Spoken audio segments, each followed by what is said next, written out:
Israel Jordan അതിർത്തിയിൽ Jordan സൈന്യത്തിന്റെ വെടിയേറ്റ് മരിച്ച തുമ്പ സ്വദേശി തോമസ് ഗബ്രിയേൽ പെരേരയുടെ മൃതദേഹം തുമ്പ പള്ളിയിൽ സംസ്കരിച്ചു. ചൊവ്വാഴ്ച പുലർച്ചെ 3:00 തിരുവനന്തപുരം വിമാനത്താവളത്തിൽ എത്തിച്ച മൃതദേഹം രാവിലെ 6:30 തുമ്പയിലെ വീട്ടിൽ എത്തിച്ചത്.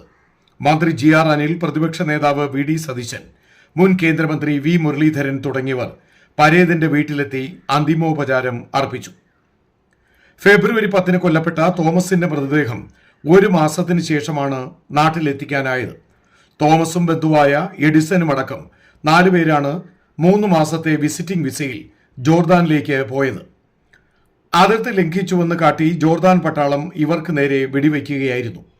തലയ്ക്ക് വെടിയേറ്റ് തോമസ് തൽക്ഷണം മരിക്കുകയും കാലിന് പരിക്കേറ്റ എഡിസൺ അവിടെ ജയിലിലായ ശേഷം കഴിഞ്ഞ മാസം അവസാനത്തോടെ നാട്ടിൽ തിരികെ എത്തുകയുമായിരുന്നു. തോമസിന്റെ മരണം ദൗർഭാഗ്യകരമായി പോയെന്നും എന്താണ് സംഭവിച്ചതെന്ന് അന്വേഷിക്കാൻ താൻ ഇടപെട്ടിട്ടുണ്ടെന്നും VD സതീശൻ മാധ്യമങ്ങളോട് പറഞ്ഞു. അതേസമയം തൊഴിൽ അന്വേഷകരെ വഞ്ചിക്കുന്ന റിക്രൂട്ട്മെന്റ് ഏജൻസികൾക്കെതിരെ പോലീസ് നടപടി ശക്തമാക്കണമെന്നും വ്യാജ ഏജൻസികൾ വഴിയുള്ള റിക്രൂട്ട്മെന്റുകൾ തടയാൻ കേന്ദ്രം പറയുന്ന നടപടിക്രമങ്ങൾ സംസ്ഥാന സർക്കാരുകൾ കൃത്യമായി പാലിക്കണമെന്നും മുൻ കേന്ദ്രമന്ത്രി V മുരളീധരൻ പ്രതികരിച്ചു. ന്യൂസ് ഡെസ്ക്, പ്രസ് ക്ലബ് വാർത്ത.